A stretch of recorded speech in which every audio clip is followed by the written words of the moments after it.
नमस्कार, मैं Aditya space infinity में आपका स्वागत है। मैं आपके लिए लेकर आया हूँ नई वीडियो जिसे हम वर्महोल कहेंगे। आज मैं आपको वर्महोल के बारे में सारी जानकारी दूंगा।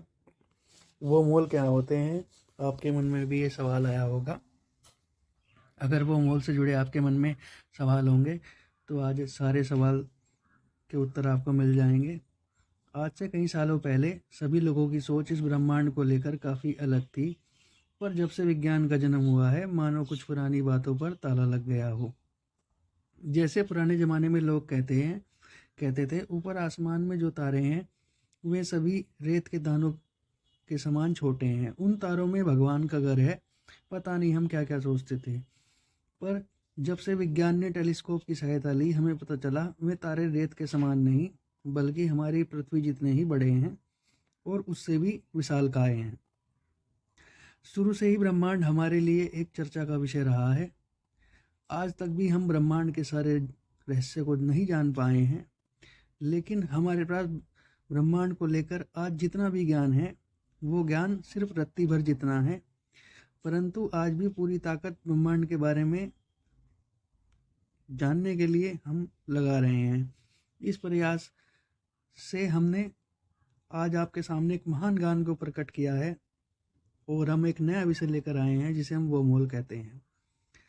वर्महोल यह सिर्फ एक काल्पनिक कॉन्सेप्ट है जिसका सिर्फ हमने अनुमान लगाया है।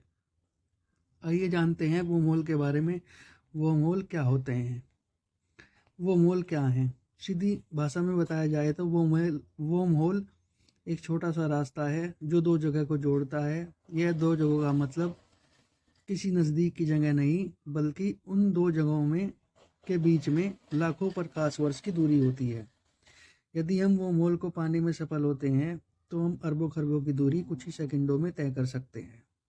मतलब दो ग्रह के बीच की दूरी लाखों प्रकाश वर्ष होती है, उस दूरी को हम वर्महोल की सहायता से सेकंडों में तय कर सकते हैं। वर्महोल से हम लाखों करोड़ों प्रकाश वर्ष का रास्ता बड़े आसानी से पार कर सकते हैं। यह एक ऐसा रास्ता होता है जो स्पेस को मोड़कर बनाया जाता है। वर्महोल से हम समय यात्रा कर सकते हैं। जब आपने वर्महोल के बारे में पढ़ा होगा तो आपके मन में एक सवाल जरूर आया होगा कि इसकी खोज किसने की। वैसे तो वर्महोल वैज्ञानिकों की सिर्फ एक कल्पना है, जिसकी कल्पना 1935 में दो वैज्ञानिकों द्वारा की गई थी। उन वैज्ञानिकों के नाम अल्बर्ट आइंस्टाइन और नाथा हसन था। वर्महोल सिर्फ एक कल्पना नहीं बल्कि अल्बर्ट आइंस्टाइन ने उसके होने का दावा भी किया था।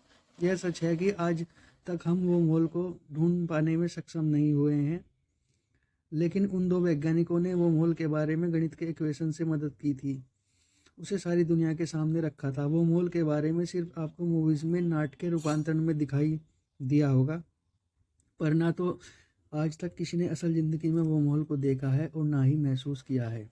वर्महोल कैसे काम करता है?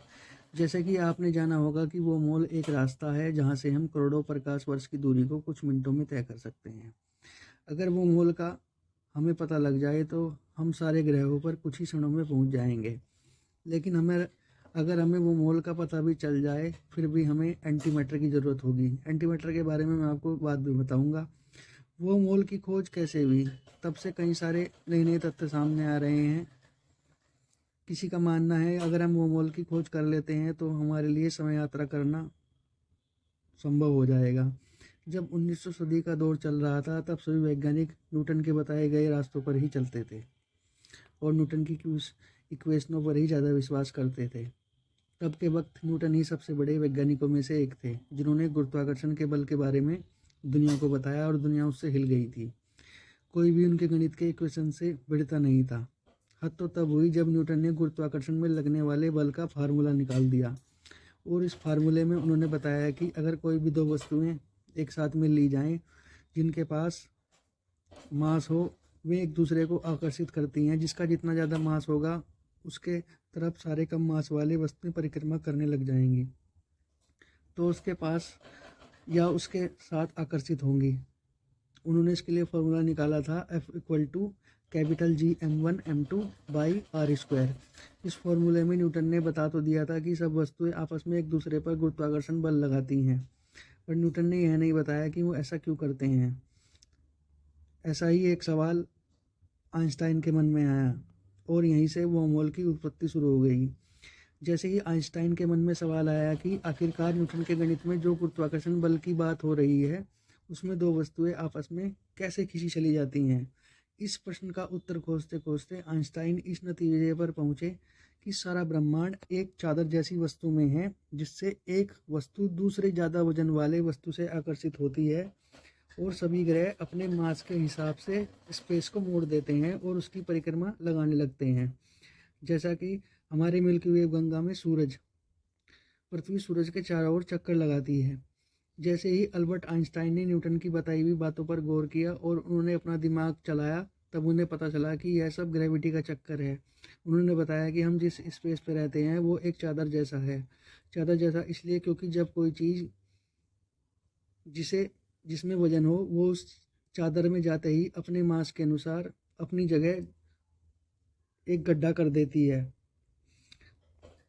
इस चादर को आइंस्टाइन ने स्पेस कहा। जब आइंस्टाइन को पता चला कि हम उस चादर में रहते हैं जिसमें हमारा ग्रह अपने वजन से उसमें गड्ढा करता है, तभी आइंस्टाइन ने कहा क्यों ना हम इस चादर को पूरी तरह से मोड़ दें।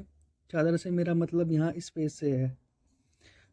स्पेस को अगर हम मोड़ते हैं तो हम पाएंगे कि स्पेस के दूसरे हिस्से के ग्रह हमारे ऊपर आ जाएंगे। ऐसा करने से दोनों ग्रहों के गुरुत्वाकर्षण के बल से एक रास्ता तैयार होगा। ऐसा करने से करोड़ों ऊर्जा वर्ष का रास्ता बहुत ही कम समय में तय हो जाएगा, जिससे हम ट्रैवल करके आसानी से दूसरे ग्रह पर जा सकते हैं। यही आइंस्टाइन का वर्महोल था।